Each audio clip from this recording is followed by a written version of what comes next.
మీరు ఎందుకంటే స్టార్ కాబట్టి నేను ఏం అనలేకపోతున్నా. నేను అనేది ఏంటంటే ఈ రోజు వరకు నీ మీద ఎలాంటిది మాకు లేదు, ఈ రోజు వరకు మీ మీద నాకు కోపం కానీ ఇంకోది కానీ లేదు. కాబట్టి మీరు ఒక్కరు బయటకు వచ్చారు సిస్టర్, ఇంకా చాలా మంది ఉన్నారు, చాలా మంది అలా ఉన్న వాళ్ళు ఉన్నారు సార్. కానీ ఇట్లా హీరోయిన్లను అంటే బయటకు వచ్చి చెప్పిన వాళ్ళు ఎవరు లేరు. ఈ అమ్మాయికి నేను చెప్పేది ఏంటంటే తప్పులు ఒప్పులో ఏదో నువ్వు పెరిగిన వాతావరణం ఏదో జరిగింది, నువ్వు హ్యాపీగా ఇవన్నీ నుంచి బయటపడు, హ్యాపీగా నువ్వు షూటింగ్లు చేసుకో, నువ్వు ఎంటర్టైన్మెంట్ చేస్తావు, హ్యాపీగా ఉంటావు, బాగుంటావు, అందంగా ఉంటావు, మంచిగా ఉంటావు. భగవంతుడు నీకు ఇచ్చిన వరం అది, ఆ వరాన్ని నువ్వు కాపాడుకో అంటున్నావు ఒక ఆడబిడ్డగా. ఇవాళ ఏంటి ఈ టీవీ డిస్కషన్లో నీ గురించి నా గురించి, నా పరువు నీ పరువు ఇద్దరు పోతుంది. మగవాళ్ళు బాగానే ఉన్నారు అట్లా అని చెప్పేసి మగవాళ్ళని వెనకేసుకొస్తుంది సంధ్యారెడ్డి. అంటే ఒక్క మొగోడు ఇద్దరు మొగోళ్ళు తప్పు చేస్తే మొగోళ్ళు మొత్తం సమాజం మొగోళ్ళు మొత్తం చెడ్డోళ్ళు ఎట్లయితారు సార్? ఒక ఆమె తప్పు చేస్తే ఆడవాళ్ళందరూ చెడ్డోళ్ళు కారు కదా ప్రజాస్వామ్యంలో. నేను అనేది ఏంటంటే మగవారిని కళ్ళు మూసుకోమనండి, మగవాడిని చూడొద్దని వారి బుద్ధి మార్చుకోమనంటే ఎంతమంది మారుస్తాను సార్? ఇప్పుడు ఆవిడ సరే వైజాగ్ నుంచి పద్మావతి గారు మాట్లాడడానికి కాల్ చేశారండి. పద్మావతి గారు చెప్పండి. పద్మావతి గారు. సంజయ్ గారు మీరు చాలా చక్కగా మాట్లాడుతున్నారండి. మీలాగా ధైర్యంగా ముందుకొచ్చి మాట్లాడడం అనేది చాలా పద్మావతి గారు మాట్లాడండి. మన మీ వాయిస్ వినపట్లేదు. పద్మావతి గారు.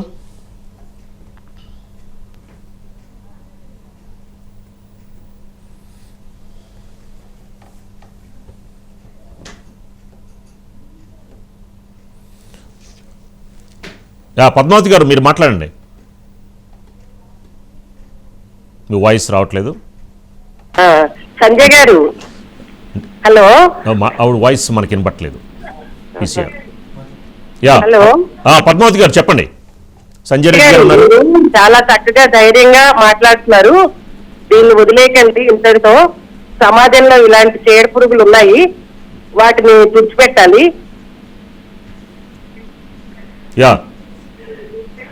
తర్వాత ఒక ఎగ్జాంపుల్ అండి, మన కళ్ళ ముందు నిమ్మకాయ అలాంటి పులుపు పదార్థాలు చూస్తే అసంకల్పితంగా లాలాజలం ఊరుతుందా లేదా?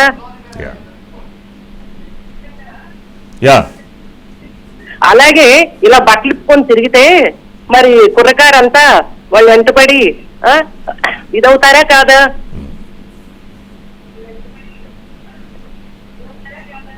కాబట్టి వీళ్ళకి బాగా బుద్ధి రావాలి. వాళ్ళు ఏదో పెద్ద ఘనకార్యం చేస్తున్నట్టు, వాళ్ళు ఏదో సమాజాన్ని ఉద్ధరిస్తున్నట్టు ఈ ఏదో మొహాలు గొడ్లిప్పుకొని తిరుగుతున్నారు. వాళ్ళకి బాగా శాస్త్రి చెప్పాలండి. Okay right. Thank you Padmavathi గారు. సంజయ్ రెడ్డి గారు ఇప్పుడు ఆవిడ అన్నట్టు కూడా ఇప్పుడు అనసూయ గారి వెర్షన్ చూసుకుంటే సమాజానికి నేను ఎంకరేజ్ చేస్తానంటే సమాజానికి ఒక విధంగా నేను మంచి చేస్తున్నాను అంటే ముఖ్యంగా యువతకు కానీ వాళ్ళ యొక్క ఆలోచనల ప్రకారం వాళ్ళ యొక్క వే ఆఫ్ ప్రకారం నేను వాళ్ళని ఎంటర్టైన్ చేస్తున్నాను అని చెప్పిన ఆవిడ అనుకోవచ్చు అనేది ఒక పాయింట్. ఒక విధంగా ఆవిడ చేసే కానీ ఒక సమాజం మీద ఒక విధంగా దుష్ప్రభావం ఉంటుందని చెప్పని మీరు కూడా తిరిగి ఆవిడ పైన కేసులు పెట్టే అవకాశం ఉండొచ్చు కదా? డెఫినెట్గా మేము ఛాన్స్ ఇస్తున్నాం. చిన్నపిల్ల తెలుసో తెలియకనో ఇంతమందిని నోరు నొక్కింది. రేపు మేము అందుకే మీరు అడిగారు ప్రతి ఛానల్లో పోయేసి ఒకటే మాట్లాడుతున్నానంటే నేను ఇప్పుడు 5-6 డేస్ అయింది సార్ నేను రాక. ఇవాళ నన్ను మరీ అడిగారు కాబట్టి మీరు భయపడుతున్నారా సంధ్యారెడ్డి గారు కేసులు పెట్టినామని చాలా మంది అంటుంటే మళ్ళీ ఇది చూసిన తర్వాత మీరు ఎక్కడ భయపడేట్టు లేదు అనిపిస్తుందని వచ్చి నేను ఒకటి చెప్తున్నాను, రెచ్చగొట్టడానికి రాలేదు సార్ నేను ఇక్కడ. నేను అనేది ఏంటంటే ఇప్పుడు ప్రతి ఒక్క అమ్మను ఇవాళ నన్ను సంధ్యక్క అని ఎందుకు అంటున్నారు? వాళ్ళ గుండెల్లో ఉన్న మాటని ప్రశ్నిస్తున్నారు కాబట్టి నాకన్నా పెద్ద వయసు వాళ్ళు ఇవాళ అందులో ఆడోళ్లే కదా సార్, మగవాళ్ళు కూడా నన్ను ఎంకరేజ్ చేస్తున్నారు, పార్టీలకు ఖచ్చితంగా ఇష్టపడుతున్నారు. ఇవాళ ప్రజాస్వామ్యంలో ఇలా బీఆర్ఎస్, టీఆర్ఎస్, బీజేపీ, టీడీపీ ఎక్కడెక్కడి నుంచి ఆంధ్ర నుంచి యుఎస్ నుంచి ఎక్కడి నుంచి కాల్స్ చేస్తున్నారు సార్. వాళ్ళ మద్దతుతోనే నేను ముందుకు రావడం జరిగింది. ఒకవేళ నేను తప్పు మాట్లాడితే నన్ను అన్నారు అనుకోండి, ఆ రోజు నేను మళ్ళీ అసలు నేను వెనుకకి వెళ్ళిపోయేదాన్ని.